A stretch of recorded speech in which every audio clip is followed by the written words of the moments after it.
بسم اللہ الرحمن الرحیم۔ شروع اللہ کے نام سے جو بڑا مہربان نہایت رحم والا ہے۔ السلام علیکم۔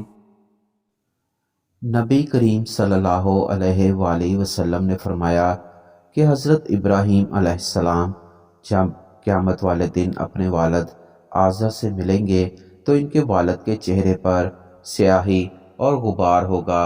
حضرت ابراہیم علیہ السلام اپنے والد سے کہیں گے کہ میں نے آپ کو کیا نہیں کہا تھا میری مخالفت نہ کیجیے۔ وہ کہیں گے آج میں آپ کی مخالفت نہیں کرتا۔ ابراہیم علیہ السلام کہیں گے اے رب، تو نے مجھ سے وعدہ فرمایا تھا مجھے قیامت کے دن رسوا نہیں کرے گا۔ آج اس رسوائی سے بڑھ کر اور کیا رسوائی ہوگی کہ میرے والد تیری رحمت سے سب سے زیادہ دور ہیں۔ اللہ تعالیٰ فرمائیں گے کہ میں نے جنت کافروں پر حرام قرار دی ہے۔ پھر کہا جائے گا اے ابراہیم علیہ السلام، تمہارے قدموں کے نیچے کیا چیز ہے؟